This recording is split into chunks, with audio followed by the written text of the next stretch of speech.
Hello दोस्तों, इस YouTube channel पर आपका स्वागत है। आरबी ग्रुप डी के लिए हम चैप्टर वाइज आपको एनसीईआरटी बुक से ऑब्जेक्टिव टाइप क्वेश्चन करा रहे हैं। आज का हमारा जो टॉपिक रहेगा वो है दोस्तों जंतुओं तथा पौधों में नियंत्रण एवं समन्वय। ठीक है, और आप क्वेश्चन देख सकते हो।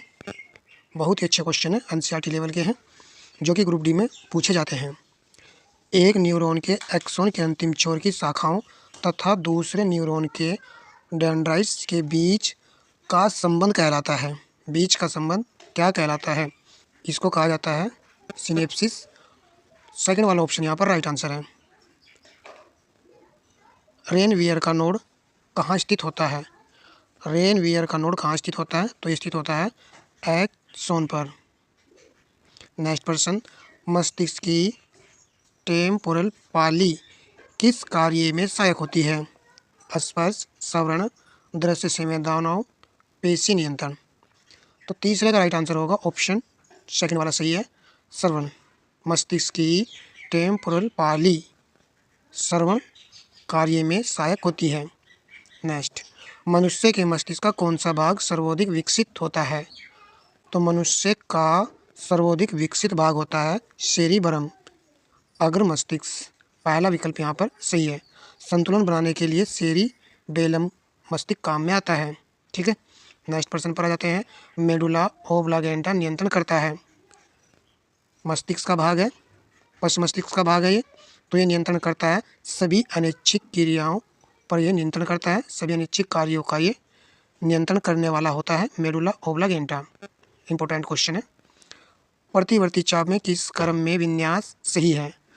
प्रतिवर्ती चाप में, तो इसका राइट आंसर आपको चुनना है। देखिए ध्यान से दोस्तों, इंपॉर्टेंट क्वेश्चन है। संवेदांग, संवेदी तंत्रिका, स्पाइनल कोड, चालक तंत्रिका, कार्य अंग। तो यहाँ पर सेकंड ऑप्शन सही रहेगा। तो याद रखना है, सबसे लास्ट में कार्य अंग आएगा और सबसे स्टार्टिंग में पॉइंट आने वाला है संवेदांग, बीच में आएगा स्पाइनल कोड। ठीक है, स्पाइनल कोड, संवेदांग, संवेदी तंत्रिका, स्पाइनल कोड, फिर आएगा चालक तंत्रिका, कार्यकारी अंग। कैसे भी करके क्वेश्चन याद कर लेना है, रिपीट होता है एग्जाम में। नेक्स्ट प्रश्न पर आते हैं। सामान्य मनुष्य के मस्तिष्क का भार होता है, सामान्य मनुष्य का जो मस्तिष्क का भार होता है वो दोस्तों 1300 से 1400 ग्राम्स होता है, और एग्जिट होता है 1350 ग्राम। ये भी आपको लिखा हुआ मिल सकता है। नेक्स्ट प्रश्न पर आ जाते हैं। फ्लोएम द्वारा भोजन का स्थानांतरण होता है, फ्लोएम के द्वारा, मोस्ट इंपॉर्टेंट है। यदि पिछली क्लास नहीं देखी तो उसको जरूर देखेगा भाई। सुक्रोज के रूप में, ठीक है, किसके रूप में? सुक्रोज के रूप में। नेक्स्ट प्रश्न को लगाइए। मनुष्य के मस्तिष्क का कौन सा भाग ताप नियंत्रित करता है? तो ताप नियंत्रित करने वाला जो भाग होता है मनुष्य का, वो होता है हाइपोथैलेमस। हाइपोथैलेमस यही ठंडे का भी आभास कराता है। नेक्स्ट प्रश्न पर आते हैं। यदि एक मनुष्य में प्रतिवर्ती क्रियाएं नहीं हो रही हैं तो उसके तंत्रिका तंत्र का कौन सा भाग क्षतिग्रस्त हुआ है? क्या कह रहा है? एक मनुष्य में प्रतिवर्ती क्रियाएं नहीं हो रही हैं, तो इसके लिए आएगा ऑप्शन नंबर 3, मेरु रज्जु। क्या कहा जाता है इसको? मेरु रज्जु कहा जाता है। यही तो प्रतिवर्ती क्रियाओं के लिए उत्तरदायी होता है, मेरु रज्जु, स्पाइनल कोड। ठीक है, नेक्स्ट प्रश्न पर आते हैं। पादपों में वृद्धि तथा विकास को नियंत्रित करने वाले रासायनिक पदार्थों को क्या कहते हैं? पादपों में वृद्धि और विकास को नियंत्रित करने वाले पदार्थों को दोस्तों हार्मोन्स कहा जाता है। तीसरा विकल्प यहाँ पर राइट है। किस हार्मोन्स के द्वारा बिना निषेचन के ही बीज रहित फल प्राप्त किए जाते हैं? बिना निषेचन के ही बीज रहित फल प्राप्त किए जाते हैं। तो इसके लिए राइट आंसर रहेगा जिब्रेलिन। सेकंड वाला ऑप्शन यहाँ पर राइट रहेगा। नेक्स्ट प्रश्न को कवर करते हैं दोस्तों। एथिल हार्मोन्स पाया जाता है, एथिल हार्मोन्स किस अवस्था में पाया जाता है? तो ये पाया जाता है गैसीय अवस्था में। पहले वाला विकल्प यहाँ पर राइट आंसर है। नेक्स्ट पर आते हैं। साइटोकाइनिन सर्वप्रथम प्राप्त किया गया था। साइटोकाइनिन क्या जीवाणु से प्राप्त किया गया था, या जंतुओं से, या पादपों से, या फिर फफूंद से? देखिए आप सभी ने तैयारी अच्छे से कर भी ली होगी। ये केवल प्रैक्टिस वीडियो है जो हम ऑब्जेक्टिव टाइप के माध्यम से कवर कर रहे हैं। तो राइट आंसर हो जाएगा फफूंद से, साइटोकाइनिन। ठीक है, काइनिन कवक, कवक की जो भित्ति बनी होती है वो काइनिन की बनी होती है। ठीक है, नेक्स्ट पर आते हैं। कोशिका विभाजन एवं विवर्धन को रोकता है, कोशिका विभाजन एवं विवर्धन को रोकता है। 15 का राइट आंसर आपको चुनना है। देखिए क्या ऑप्शन यहाँ पर आने वाला है। तो थर्ड विकल्प यहाँ पर सही रहेगा, एब्सिसिक अम्ल। नेक्स्ट पर्सन को लगाते हैं। साइटोकाइनिन कम करता है। साइटोकाइनिन क्या कम करता है? पुष्पन काल को, प्रस्तुति काल को, निषेचन काल को, इन सभी को। देखिए यहाँ पर ऐसे ऑप्शन दिए गए हैं कि आप डी ऑप्शन भी लगा सकते हो, परंतु ये नहीं आंसर रहेगा। इसका आंसर रहेगा सेकंड ऑप्शन। प्रस्तुति काल को साइटोकाइनिन क्या कर देता है? कम कर देता है। मोस्ट इंपॉर्टेंट क्वेश्चन है दोस्तों ये। हार्मोन है। हार्मोन इस प्रकार के होते हैं, जटिल कार्बनिक पदार्थ होते हैं या फिर सरल कार्बनिक पदार्थ होते हैं? क्या है इसका राइट आंसर? तो जटिल कार्बनिक पदार्थ होते हैं हार्मोन। पहले वाला विकल्प यहाँ पर राइट आंसर है। पौधों में प्रकाश दीप्तिकाल पुष्पन को कम किया जा सकता है। पौधों में प्रकाश दीप्तिकाल पुष्पन को कम किया जा सकता है।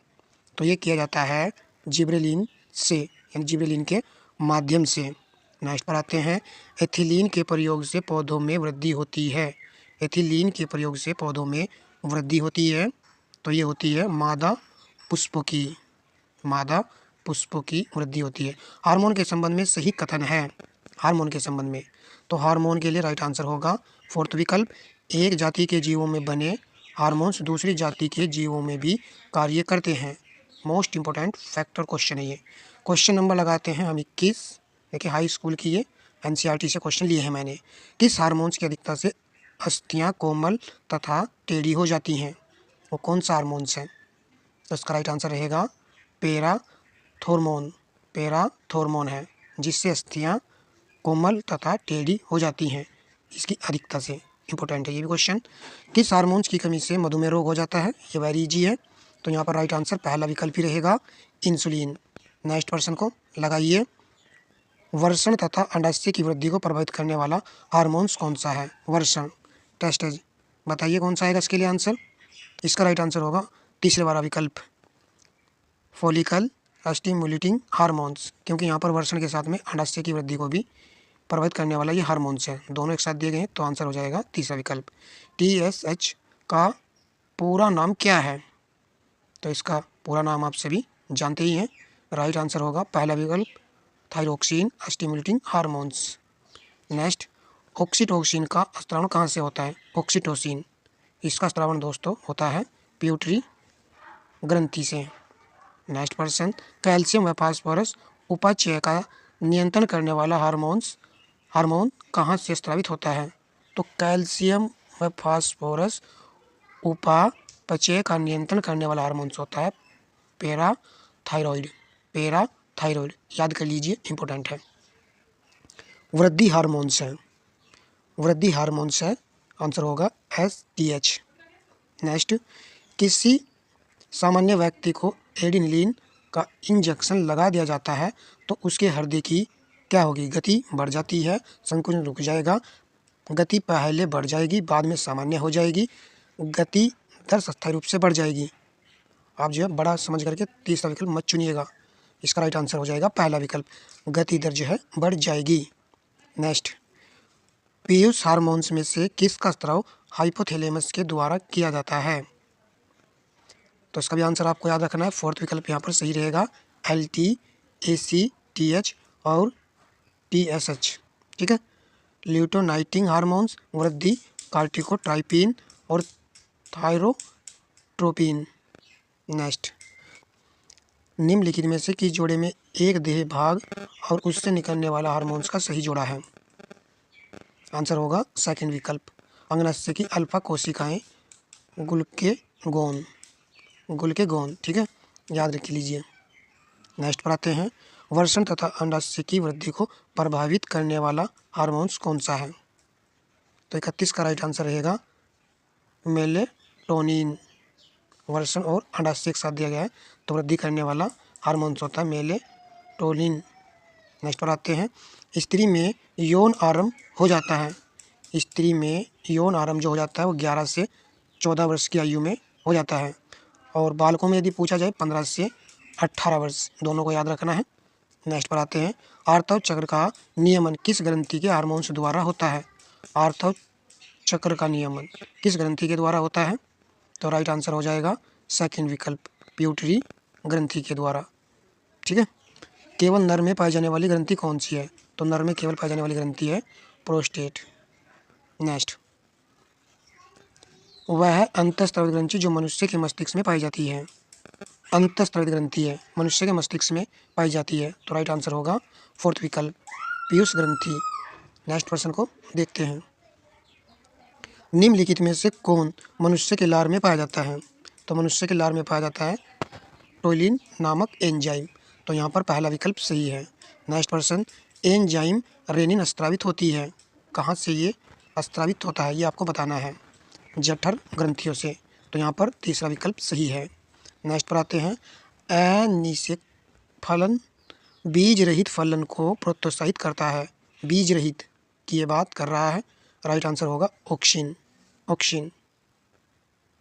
नेक्स्ट, निम्नलिखित में से किस हार्मोन्स की कमी से मधुमेह रोग हो जाता है?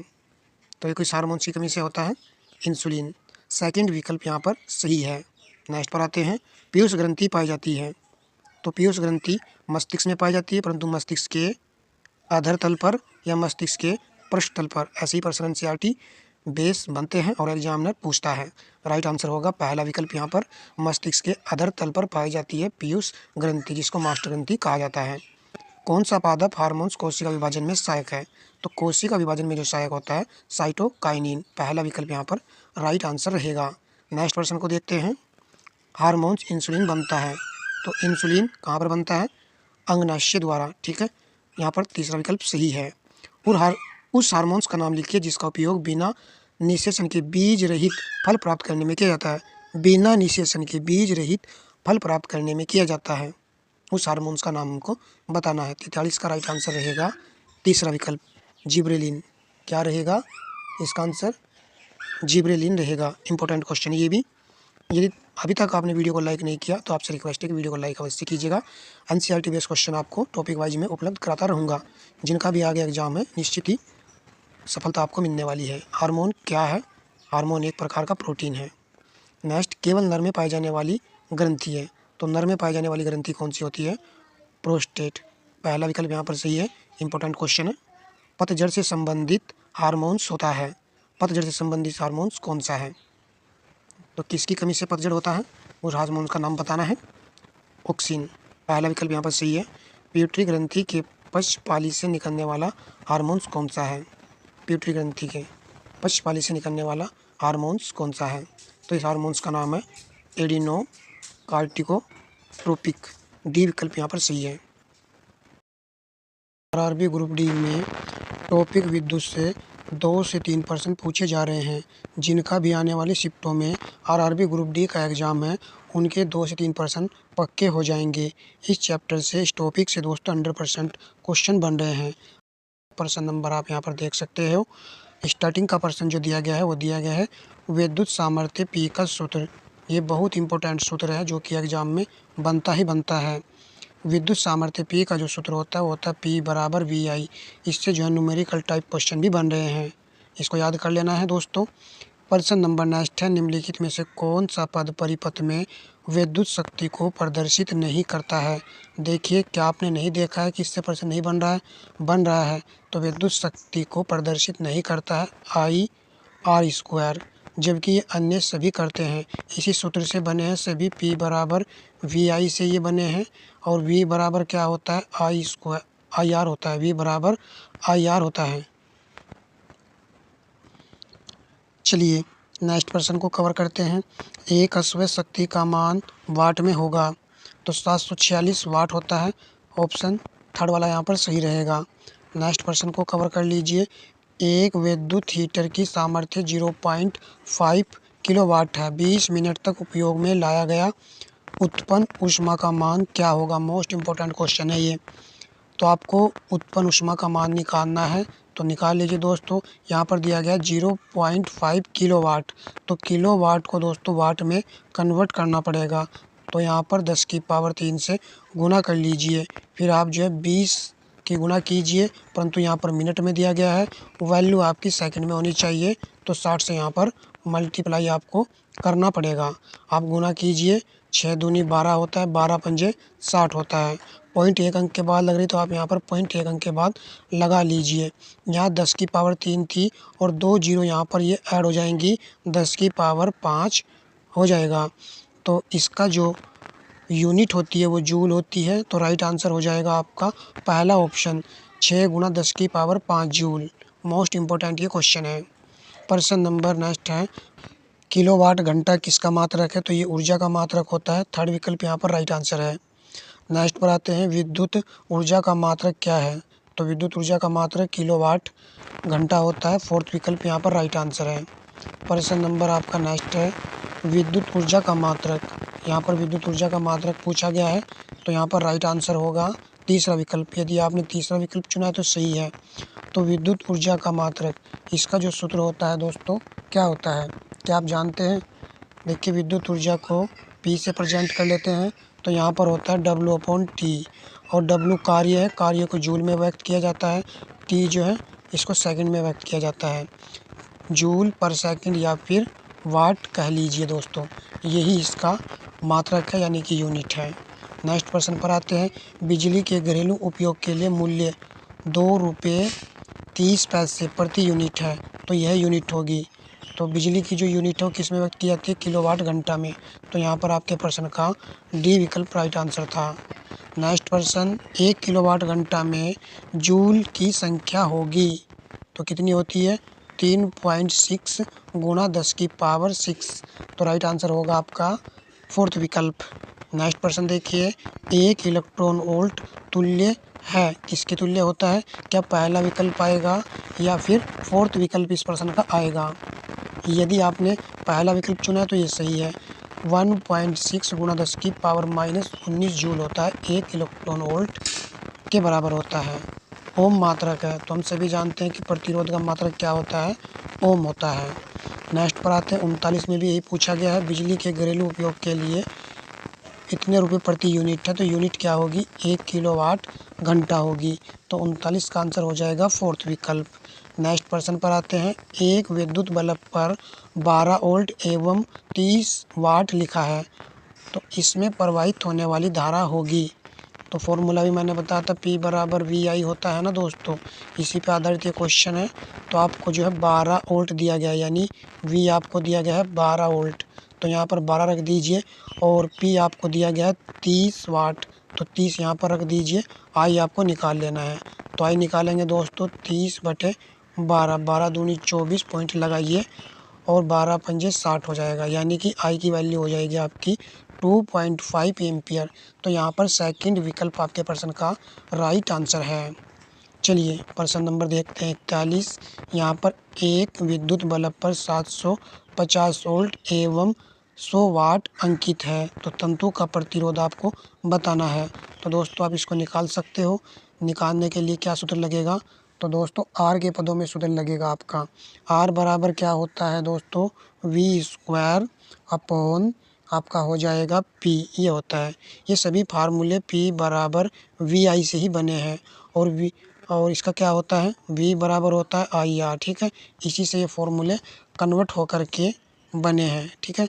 आप यहाँ पर प्रतिरोध निकाल सकते हो वैल्यू रख करके। नेक्स्ट प्रश्न पर आते हैं। देखिए, ये वाला जो प्रश्न दिया गया है इसके ऑप्शन यहाँ पर मैच नहीं करेंगे, इसलिए मैं इसको यहाँ पर स्किप कर देता हूँ। फॉर्मूला आपका यही लगेगा।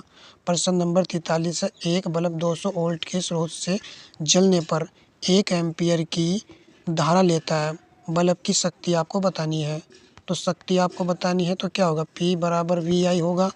और आपको यहाँ पर V की वैल्यू दी गई है 200, ठीक है, वोल्ट, और I की वैल्यू दी गई है 1 एम्पियर। दोनों की गुना कर लीजिए तो कितना आ जाएगा? 200 वाट आ जाएगा, जो कि आपके प्रश्न का आंसर है सेकंड विकल्प में। तो यहाँ पर राइट आंसर हो चुका है आपका। चलिए प्रश्न नंबर 44 लगाते हैं। बिजली के बल्ब में फिलामेंट होता है, तो फिलामेंट किसका बना होता है? ये ऐसा प्रश्न है, ईजी भी है, परंतु पूछा जाता है। टंगस्टन का बना होता है। नेक्स्ट प्रश्न पर आते हैं। विद्युत बल्ब का तंतु टंगस्टन का बना होता है, क्योंकि टंगस्टन के बारे में यहाँ पर कौन सा पॉइंट सही है वो आपको देखना है। यदि आपने सेकंड विकल्प चुना है तो ये सही रहेगा। उसका गलनांक बहुत ऊंचा होता है। टंगस्टन का जो गलनांक होता है बहुत यहाँ पर ऊंचा होता है, तभी तो इसको बल्ब में प्रयोग किया जाता है।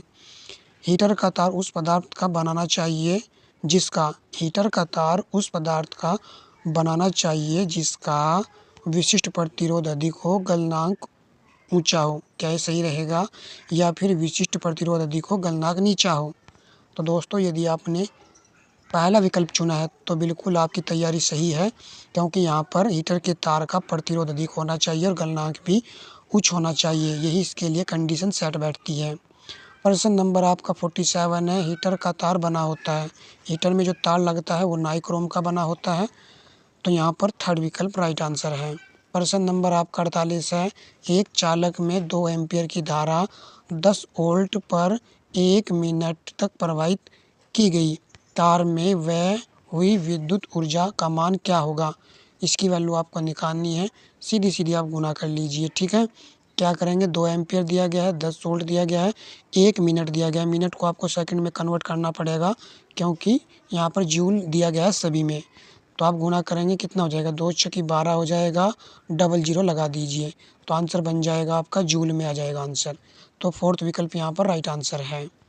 ऐसे आपको एग्जाम में क्वेश्चन कर लेना है। प्रश्न नंबर ये आपका नेक्स्ट है। एक सेल से R1 तथा R2 प्रतिरोधों के 2 तार समांतर क्रम में जोड़े जाते हैं, उनमें प्रवाहित धाराएं I1 I2 एवं प्रति सेकंड उत्पन्न ऊष्माएं H1 तथा H2 हैं, तो ऊष्माओं का अनुपात ज्ञात करना है। इसे आपको फॉर्मूले को याद कर लेना है, राइट हो जाएगा थर्ड विकल्प H1/H2 I² का स्क्वायर। ठीक है, नेक्स्ट पर आते हैं। एक पावर स्टेशन की सामर्थ्य 200 मेगावाट है, इसके द्वारा प्रतिदिन उत्पन्न विद्युत ऊर्जा क्या होगी? प्रतिदिन, तो प्रतिदिन की बात कर रहा है, एक दिन में कितने घंटे होते हैं दोस्तों? 24 घंटे होते हैं। यहाँ पर दिया गया 200 मेगा और आप 24 से गुना कर लीजिए, 24 दूनी 48 हो जाएगा, तो 48 मेगा में ही आंसर आ जाएगा, 48 मेगा वाट, यानी कि आपके प्रश्न का थर्ड विकल्प यहाँ पर राइट आंसर है। अब आ जाते हैं नेक्स्ट प्रश्न पर। हम यहाँ पर स्टार्टिंग से है ये प्रश्न। किसी धातु के तार में विद्युत धारा का प्रभाव होता है, तो विद्युत धारा का जो प्रभाव होता है तार में वो होता है मुक्त इलेक्ट्रॉनों द्वारा, यानी कि यहाँ पर पहला विकल्प सही है। विद्युत आवेश का मात्रक कूलाम होता है, सेकंड विकल्प आपके प्रश्न का राइट आंसर है। यदि आपको जरा भी लगे कि वीडियो काम का है, अच्छा है, तो दोस्तों वीडियो को लाइक शेयर अवश्य कीजिएगा, इससे मोटिवेशन मिल जाता है। एक इलेक्ट्रॉन पर आवेश होता है, इलेक्ट्रॉन पर कैसा आवेश होता है? चारों विकल्प को देखिए और सही आंसर चुन लीजिए, तो राइट होगा पहला विकल्प। सेकंड विकल्प पर मत ध्यान दीजिए, पहला विकल्प राइट है यहाँ पर। -1.6 × 10⁻19 कूलाम जो है होता है। नेक्स्ट पर आते हैं। एक तार से प्रति सेकंड 10 इलेक्ट्रॉन आवेश प्रवाहित हो रहा है, तो इस तार में प्रभावित धारा का मान कितना है? ठीक है, तो इलेक्ट्रॉन आवेश, तो सीधी सी बात है 1.6 10⁻19, ठीक है, 19 आएगा, परंतु यहाँ पर 10 लिखा हुआ है, 10 से आप मल्टीप्लाई कर दीजिए, तो एक जीरो कम हो जाएगी, यानी एक घात कम हो जाएगी। डी विकल्प आपके प्रश्न का राइट आंसर आ जाएगा। ठीक है, नेक्स्ट, 1 माइक्रो ओम का मान कितना होता है? माइक्रो ओम कितना होता है? 10⁻⁻6 ओम जो है होता है। आप देखते हुए चलिए दोस्तों। विद्युत धारा का एसआई मात्रक, तो विद्युत धारा को हम दोस्तों एम्पियर में व्यक्त करते हैं, सेकंड विकल्प यहाँ पर राइट आंसर है। नेक्स्ट प्रश्न को लगाते हैं। एम्पियर सेकंड मात्रक है, किसका मात्रक होता है? आवेश का मात्रक होता है। ठीक है, आवेश, इसका सूत्र होता है Q = IT। ठीक है, तो इसलिए I को एम्पियर में, T को सेकंड में व्यक्त किया जाता है, तो यहाँ पर थर्ड विकल्प सही था, सातवें का। 1 माइक्रो एम्पियर की विद्युत धारा का मान कितना होता है? तो माइक्रोन जो है 10⁻6 एम्पियर में हो जाएगी। ठीक है, नेक्स्ट, यहाँ पर आपको दिया गया एक प्रोटॉन पर विद्युत आवेश की मात्रा, प्रोटॉन पर प्लस चार्ज होता है, तो इसीलिए दोस्तों डी विकल्प राइट रहेगा। 1.6 × 10⁻−19 कूलाम जो होता है। नेक्स्ट प्रश्न पर आते हैं। प्रतिरोध का मात्रक क्या होता है? ओम होता है, वेरी इजी है। नेक्स्ट पर आते हैं। निम्नलिखित में से कौन सा कथन ओम के नियम को व्यक्त नहीं करता है? मोस्ट इंपॉर्टेंट है, कैसे प्रश्न नहीं बनते हैं। तो यहाँ पर दोस्तों ओम का नियम क्या कहता है? V = IR होता है। ठीक है, R हमारा क्या होता है? कांस्टेंट होता है ना, तो यहाँ पर देखिए पहले वाला भी सही हो जाएगा, उसके बाद में थर्ड वाला भी सही हो जाएगा, उसके बाद में सेकंड वाला V/I = R होता है, तो ये भी सही हो जाएगा, परंतु I = VR होता है का? I = वी आर होता है? नहीं, ये गलत है। तो फोर्थ विकल्प यहाँ पर सही आंसर था। आ जाते हैं नेक्स्ट पर, ओम के नियम का सूत्र क्या होता है? तो ये सब प्रश्न बनते रहते हैं और बने भी हैं पिछले एग्जाम में। आई बराबर वी अपॉन आर होता है। यहीं पर दोस्तों R1 व R2 प्रतिरोधों के दो तार समांतर क्रम में जोड़े गए, इनका तुल्य प्रतिरोध क्या होगा? वेरी इजी है, पहले दोनों की गुणा कर लीजिए, नीचे ऐड कर लीजिए, तो ये हो जाएगा आपका इनका तुल्य प्रतिरोध, यानी कि थर्ड विकल्प यहाँ पर राइट आंसर है। प्रश्न नंबर 14 है, प्रत्येक 4 ओम प्रतिरोध वाले 4 चालक तारों को परस्पर समांतर क्रम में जोड़ने पर तुल्य प्रतिरोध आपको काउंट करना है। आप इसको कीजिए। तो आप समांतर क्रम में जोड़ेंगे 1/r। यदि आपने यहाँ पर ये तीसरे वाला विकल्प चुना तो ये गलत है दोस्तों। 4 है, 4 चालक है ना, तो यहाँ पर 1/4 होगा, 1/4 होगा, 1/4 होगा, 1/4 होगा। एलसीएम 4 ही आएगा, ऊपर 4 आएगा, 4 से 4 को काटेंगे 1 आएगा, तो 1 ओम होगा। पहला विकल्प यहाँ पर सही आंसर हो जाएगा। प्रश्न नंबर आपका नेक्स्ट है, 4 ओम प्रतिरोध को n चालक तारों को समांतर क्रम में जोड़ने पर तुल्य प्रतिरोध क्या होगा? इंपॉर्टेंट ऐसे प्रश्न बन जाते हैं। अभी हमने किया है तो 4 ऊपर आ जाएगा, n जो है नीचे आ जाएगा, उसी पे ये डिपेंड क्वेश्चन था। प्रश्न नंबर आपका 16 है, यदि R प्रतिरोध के दो प्रतिरोधों को समांतर क्रम में जोड़ा जाए तथा एक R प्रतिरोध को श्रेणी क्रम में जोड़ा जाए तो परिणामी क्या होगा? वेरी इजी, आप इसको कीजिएगा। थर्ड विकल्प यहाँ पर राइट आंसर मिलेगा आपको। ठीक है, अब आते हैं नीचे वाले प्रश्न पर, जो कि यहाँ पर विद्युत परिपथ है और यहाँ पर दिया गया है बी व सी के बीच विभवांतर 1 वोल्ट है, ए बी के बीच विभवांतर बताना है।